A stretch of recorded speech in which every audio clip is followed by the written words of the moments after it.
Hello students, welcome to CFA का podcast.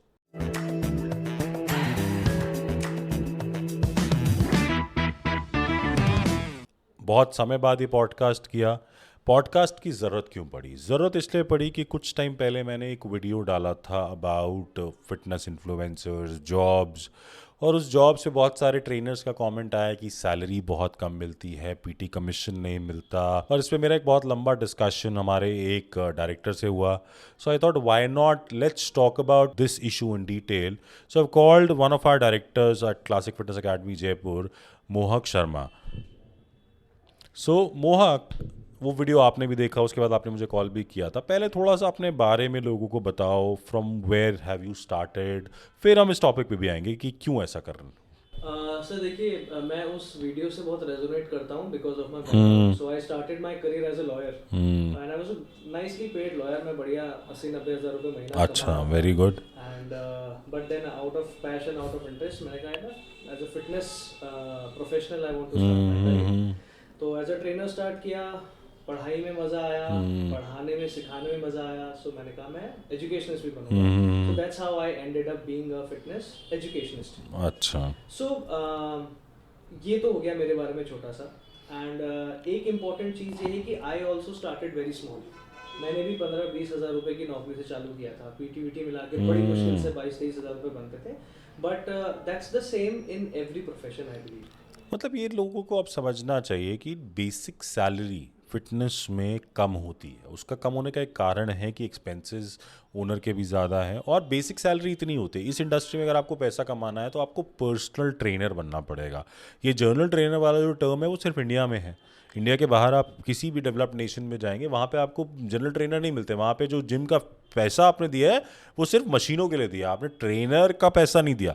Trainer का पैसा चाहिए तो आपको पर्सनल ट्रेनिंग लेना पड़ेगा। ये सिर्फ इंडिया में है कि आपको 15-16 हज़ार रुपये एक जीटी के लिए 8 घंटा वाली नौकरी में मिलते हैं। बट हर इंडस्ट्री में अगर आप देखोगे तो वो स्टार्टिंग सैलरी तो यार उतनी होती है। सेम होता है सर। इनफैक्ट आप एक डॉक्टर हैं, आप एक सीए हैं, आप एक ट्रेनर हैं। आपको इनिशियली क्यों कम पैसा मिलता है वो समझना बहुत ज़रूरी है कि हम्म। आपके पास एक्सपीरियंस नहीं है, आपके पास अभी इंडस्ट्री का स्किल सेट नहीं है, आपको क्लाइंट्स को हैंडल नहीं करना आता है, अभी आपको वो हम्म। सर्विस देनी नहीं आती। तो nobody is willing to pay you that much. अगर मैं एक जिम ओनर हूँ, मैं अपने ट्रेनर को उतना पे करूंगा जितना वो मुझे कमा के दे सकता है। दैट्स वेरी हाँ। Common sense. Hmm. But the moment a trainer is developed, अगर वो कुछ टाइम पे जिम का पार्ट रहता है, हम उसको स्किल अप करते हम्म। हैं, उसको स्केल अप करते हैं, उसका हम्म। प्रमोशन करते हैं, उसे बहुत सारे क्लाइंट्स देते हैं।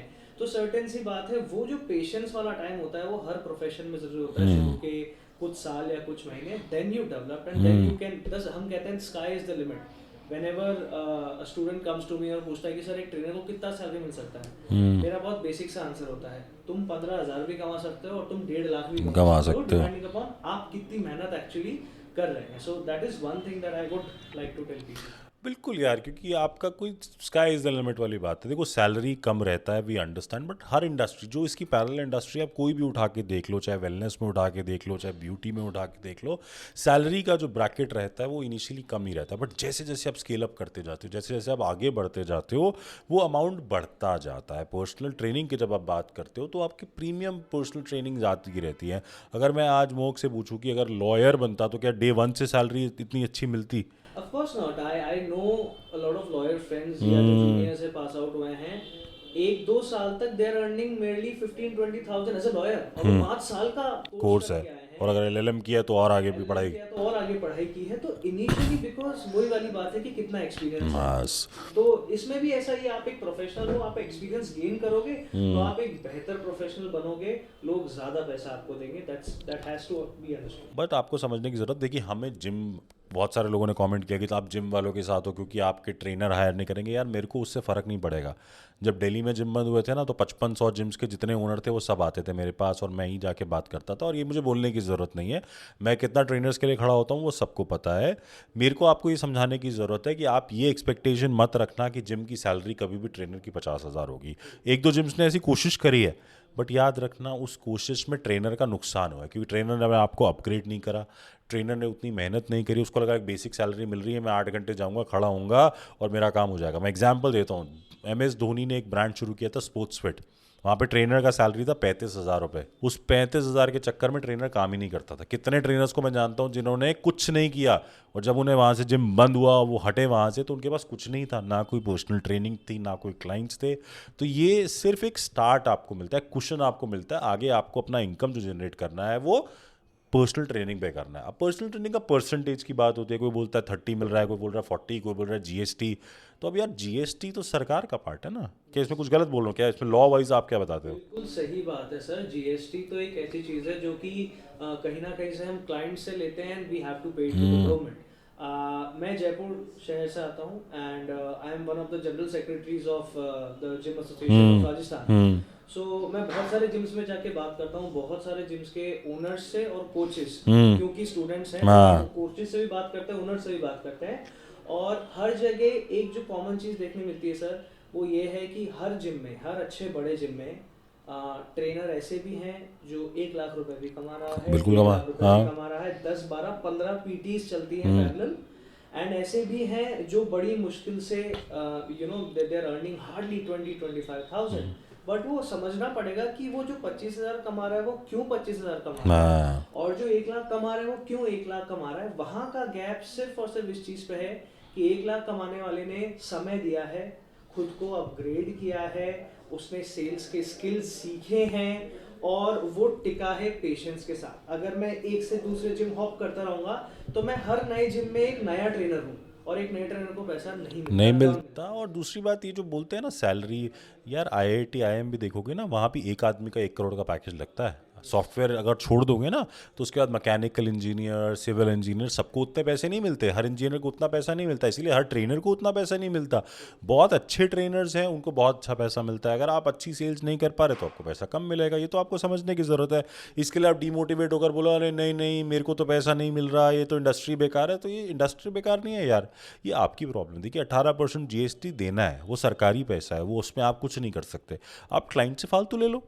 अगर आप अच्छे ट्रेनर हो, बहुत सारे ट्रेनर्स को मैं जानता हूँ जो जीएसटी फालतू लेते हैं। एग्जैक्टली, आई मीन जो आपने बोला क्लाइंट से ले लो, अगर मैं एक अच्छा कोच हूँ, अगर मैं अपने क्लाइंट को रिजल्ट दे सकता हूँ, तो मैं ये क्यों सोच रहा हूँ कि यार 10,000 रुपए की पीटी में से 18% तो जीएसटी देना पड़ गया। मुझे ऐसा सोचना चाहिए, अच्छा 18% जीएसटी देना पड़ गया, मैं अपनी पीटी का प्राइस बढ़ा के 15,000 क्यों नहीं कर लूँ, 20,000 क्यों नहीं कर लूँ। हम उस पर फोकस नहीं कर रहे हैं, हम ये देख रहे हैं कि अरे मेरा कितना चला गया। आप कितना कमा और सकते हो, आपका फोकस एक्चुअली वहां पे होना चाहिए। मतलब ये तो वही बात हो गई, रेस्टोरेंट में खाना खाने के उसने जीएसटी का बिल लगा दिया, बोलते मेरा तो आपने वो बढ़ा दिया, आपका बिल बढ़ गया। अरे यार वहाँ कुछ चेक करता है जीएसटी कितना लग रहा है?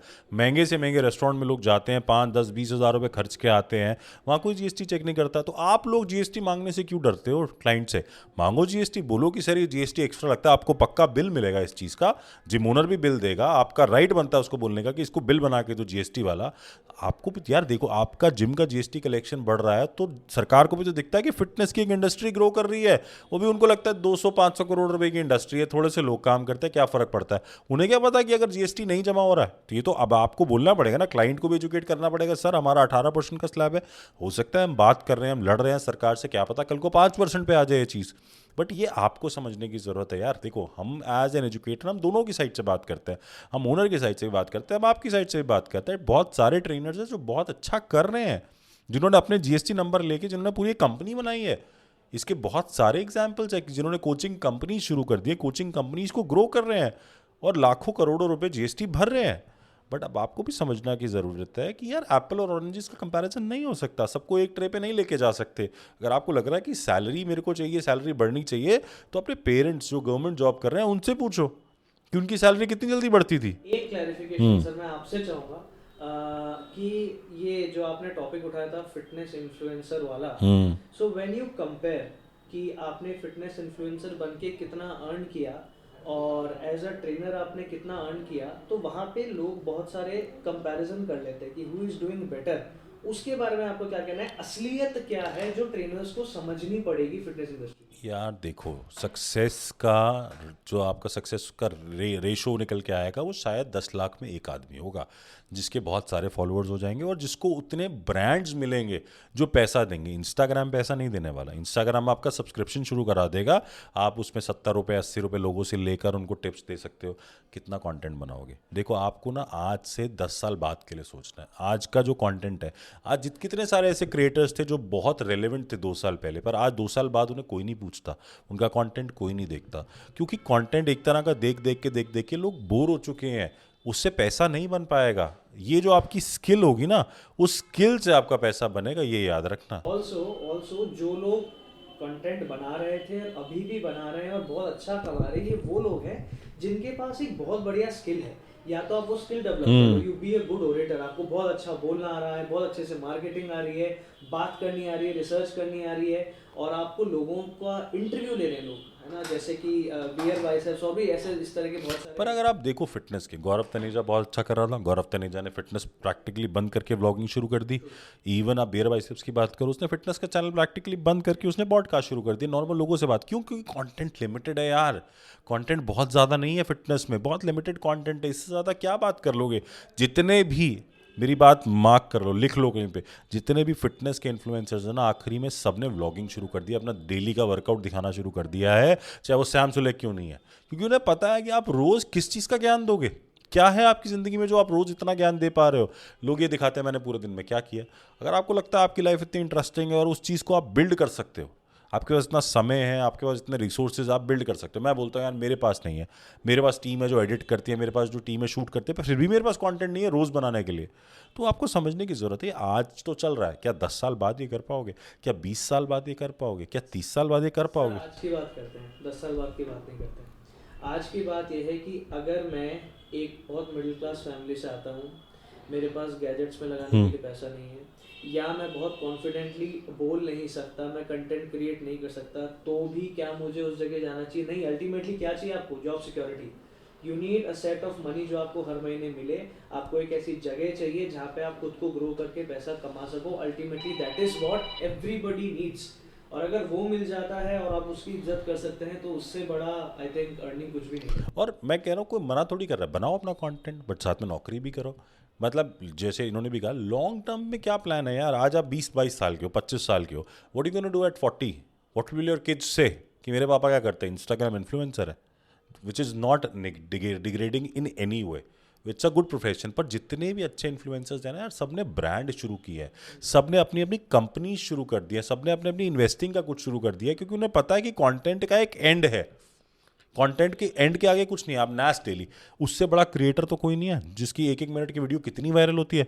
उसने अपनी कम्युनिटी बनाकर कोर्सेज बेचना शुरू कर दिया। उसको क्या जरूरत थी? उसकी तो हर वीडियो पे मिलियंस ऑफ व्यूज आ रहे थे। As a company, as a proper company, वो एक कंपनी चला रहा है और वो बहुत सारे लोगों से एडवर्टाइज करा रहा है अपने through. That is his mind. वो एक स्किल है, वो ब्रेन। हाँ, क्योंकि उसको पता है कि व्यूज से पैसा नहीं मिलता। मिस्टर बीस्ट एक बन गया, पर क्या दूसरा कोई मिस्टर बीस्ट बन पाया जिसके इतने मिलियंस में फॉलोअर्स थे? नहीं यार। आप समझो, ये जो हो रहा है ना, ये हम एक एल्गोरिदम है। आप जितना कंटेंट देख लो, जितना एंटरटेनिंग कंटेंट हो, नाच रहा है कोई, गा रहा है कोई, क्रिंज कर रहा है, वो कंटेंट चलेगा। पुनीत सुपरस्टार है, नाले में कूद जाता है, कर लोगे आप उसके कंटेंट को compete अपने नॉलेज के कंटेंट से? नहीं कर सकते यार। आपको चाहिए एक अच्छा करियर ग्रोथ, जहाँ पे आप अपने आप को ग्रो करो और साथ में कंटेंट बनाते रहो। कोई मना नहीं कर रहा। जिस दिन आपको लगेगा मेरी उस कंटेंट की इनकम जो है मेरी पर्सनल ट्रेनिंग इनकम से ज़्यादा हो गई है, उस दिन छोड़ देना। सर एक बहुत important question, freelancing versus a job in the gym, इसके बारे में बहुत सारे लोग अप्रोच कर रहे हैं कि जिम्स इतना पैसा इनिशियली नहीं देते, हम एज अ फ्रीलांसर ज़्यादा कमा सकते हैं। उसके बारे में व्हाट्स योर व्यू? मोक, देखो, इसमें एक चीज़ आपको समझने की ज़रूरत है। फ्रीलांसिंग में आपकी ऑडियंस लिमिटेड है। अगर तो मेरे पास एक अच्छा सर्कल है, मान लो मेरे पास 10 क्लाइंट्स हैं, मुझे पता है उन 10 से मुझे 10 और रेफरेंसेस मिल जाएंगे, उन 10 से और 10 रेफरेंसेस मिल जाएंगे, तो आप इसमें जाओ। बट अगर आप बिल्कुल ही फ्रेशर हो, 2 क्लाइंट आपके पास है, वो 2 क्लाइंट आपको कितने रेफरेंस दे देंगे? कुछ रेफरेंस दे पाएंगे? नहीं। अगर मान लो मैं दिल्ली में मालवीय नगर में रहता हूँ, मालवीय नगर में मैंने अगर क्लाइंट्स को ट्रेन करना एक जिम में शुरू किया, लोग मुझे जानने लगेंगे। That is how I will become a freelancer, that is how I will grow as a freelancer, that's how I'll get more and more clients। तो इनिशियल स्टार्ट आपकी पहले 5-7 साल जो होनी चाहिए, that has to be in a gym, and that is how you will grow in a gym. People will start knowing you, you will have your own people, you will have your own community. But आप सोचो सीधा ही, अरे मेरे को तो freelance कर लेता हूँ, मेरे को तो 1-2 क्लाइंट मिल गए, वो मुझे 1,000 रुपये सेशन देते हैं, तो दिन के 2,000 हो गए, 25 दिन काम किया, महीने का 50,000 रुपये हो गया। बट उनमें से एक भी बीमार पड़ गया, तो उनमें से एक भी ट्रैवल करने चला गया, तो क्या करोगे? फ्रीलांसिंग का ऑप्शन तब चूज करना जब तुम्हारे पास 10 ऐसे क्लाइंट्स हैं जो तुम्हें पता है उसमें से 6 ऐसे होंगे जो हर महीने रहने वाले हैं। वो 10 ऐसे होंगे जो तुम्हारे लिए रेफरेंसेस क्रिएट करके दे, जो तुम्हारे लिए एक वर्ड ऑफ माउथ स्प्रेड करे। तब मत कर देना कि 2 क्लाइंट्स के बेसिस पे तुमने अपना पूरा करियर ही स्टॉल कर दिया। एक चीज़ सर बहुत इंपॉर्टेंट फ्रीलांसिंग से रिलेटेड मुझे ही लगती है, जैसे आपने बोला कि करियर की शुरुआत में हमारे पास ज़्यादा क्लाइंट्स नहीं है, मार्केट में हमारी बहुत बड़ी स्टैंडिंग नहीं है, तो हम एक फ्रीलांसिंग करियर नहीं बना सकते। Also it has to be understood that freelancing is not something for everybody. हर इंसान खुद को उस तरीके से मार्केट नहीं कर सकता, खुद डोर टू डोर जाके या खुद अपनी कम्युनिकेशन स्किल से क्लाइंट्स कन्वर्ट नहीं कर सकता। एट दी एंड जब आप एक स्टेबल जिम में काम करते हैं, वो आपको एक रेडी बेस, एक रेडी ऑडियंस देते हैं। फ्लोर के ऊपर 50 लोग घूम रहे हैं, आपको जाके अपना सर्विस देना है, पिच करना है, कन्वर्ट करना है। सो एक रेडी जब ऑडियंस मिलती है तो फिर सवाल एक और उठता है सर इसमें कि अरे एज अ फ्रीलांसर हमको 100% पैसा मिल जाता है, लेकिन जिम के अंदर तो हमें 30, 35, 40% मिलते हैं। Now you have to understand that जब आप एक जिम में ट्रेनिंग दे रहे हो उनके एक एम्प्लॉय की तरह, आपको प्रमोशंस के लिए पैसा खर्चा नहीं करना पड़ रहा, आपको इलेक्ट्रिसिटी के लिए, आपको इक्विपमेंट्स के लिए, आपको क्लाइंट्स लाने के लिए, इन सब के लिए आपको पैसा खर्च नहीं करना पड़ रहा। तो वो जो 50-60% एक जिम ओनर रख रहा है वो इसीलिए रख रहा है क्योंकि वो आपको एक अपॉर्चुनिटी दे रहा है to run your own business inside that gym. तो जब तक वो सब चीज़ें आपको नहीं मिलती हैं, आप एक एज अ प्रोफेशनल ग्रो नहीं कर सकते हो। हाँ, लेकिन अगर मुझे लगता है कि मैं तो बहुत शानदार ओरेटर हूँ, मेरे कम्युनिकेशन स्किल्स बहुत गजब है, मेरा चैनल बहुत चल रहा है, मैं बहुत हिट हूँ, बहुत फेमस हूँ, रोज के मेरे पास सैकड़ों क्वेरीज आती हैं, गो आउट, चेज करो अपने ड्रीम्स एज अ फ्रीलांसर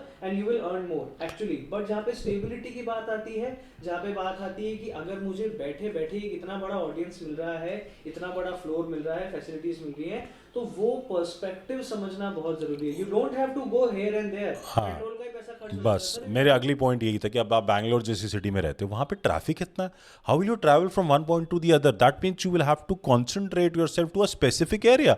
अगर मेरे को मान लो सुबह 4 घंटे 6 से 10 के बीच में सारे क्लाइंट्स हैं, जिसमें 2 घंटा ट्रैवलिंग में निकल गया, तो मैंने 2 घंटे में कितने क्लाइंट्स कर लूँगा? मैक्सिमम 3, 45 मिनट्स के। इससे ज़्यादा तो मैं क्लाइंट कर भी नहीं पाऊंगा क्योंकि मेरे पास समय ही नहीं है। तो आपको ये भी समझना ज़रूरी है, फ्रीलांसिंग एक इस तरह का बिजनेस मॉडल है जहाँ पे आपको रोज़ अपने आप को पुश करना है। वो कहता है ना, रोज़ कुआं खोदना है, रोज़ पानी पीना है। बहुत सारे लोगों को लगता है नहीं यार, अब एक लाइफ में वो पॉइंट आ गया जहाँ पे मुझे मैनेजमेंट करनी है, मेरे को एक अच्छी सैलरी मिल जाए और मैं जिम संभाल लूँ, या मल्टीपल जिम संभाल लूँ, या फ्रेंचाइजिंग में चला जाऊँ, या मैं कुछ इस तरह की एक अपॉर्चुनिटी जो है वो ले लूँ जिससे मेरे को बेटर रिटर्न्स मिलते हैं, रादर देन आई रन। यार देखो, तुम्हारी भी एज होगी 40, 45, 50, where that is the time where you will say कि यार बस अब रोज सुबह 6 बजे नहीं उठ सकते। ये पॉइंट बहुत इंपॉर्टेंट है समझना गाइस। अभी आप अगर बैचलर्स हो, आप यहाँ से वहाँ 10 घंटे, 12 घंटे, 15 घंटे घूम सकते हो, दिन के 5-6 ट्रेनिंग्स कर सकते हो, but the moment you have to come back to your place and spend time with your family, आपको एक ऐसी चीज चाहिए जो स्टेबली आपको इधर उधर घुमाए ना, है ना, महीने का 15,000 रुपए का पेट्रोल ना जलाना पड़े आपको, और आप मेंटल पीस के साथ एक जगह काम कर सके। So that will be the more important part. That is the most important part. Also you have to understand कि यार अपनी नींद को सैक्रिफाइस कर रहे हो, अपनी हेल्थ को सैक्रिफाइस कर रहे हो, टाइम बचाने के लिए गाड़ी की जगह बाइक से जा रहे हो, तो ये सारी चीज़ें लॉन्ग टर्म में तुम्हारे हेल्थ पे तो आ रही है। तो कहीं ना कहीं तुम्हें सोचना पड़ेगा, मुझे अपना सेंटर खोलना है। मैंने इसलिए बोला ना, एक एरिया चूज़ करना पड़ेगा कि यार 10 साल 15 साल बाद मैं इसी जगह पे अपना एक पर्सनल ट्रेनिंग स्टूडियो खोलूंगा, प्रीमियम 10 क्लाइंट पकड़ूंगा, 5 क्लाइंट पकड़ूंगा, उन्हीं को ट्रेन करूंगा, और बाकी मैं अपना टाइम किसी और चीज़ में डिवोट करने वाला हूँ। तो यार ये समझने की ज़रूरत है। देखिए, हम सबके साथ है यार, हमें कुछ नहीं मिलने वाला, ना कोई जिम वाला पैसे देने वाला है, ना कोई ट्रेनर पैसे देने वाला है। हम तो ये चाहते हैं इंडस्ट्री बेटर हो। इंडस्ट्री बेटर होगी तो हम लोग अपने आप बेटर हो जाएंगे। इंडस्ट्री की ग्रोथ के साथ आपको समझना पड़ेगा, तो gyms are getting more clients. अभी fitness is a growing area, और जितने ज़्यादा क्लाइंट्स हम आजकल जिम्स में देख रहे हैं वो आपको रेडिली कहीं पे भी ओपन मार्केट में नहीं मिल सकते। वो आपका तैयार माल ही, just have to go and serve them, और आपको अपनी पीटी ब्रेक करनी आनी चाहिए। So this was a small talk about gym as gym trainer in और अ फ्रीलांसिंग ट्रेनर। अगर आपके भी कुछ क्वेश्चन इससे रिलेटेड तो नीचे कमेंट बॉक्स में ज़रूर डालना। धन्यवाद।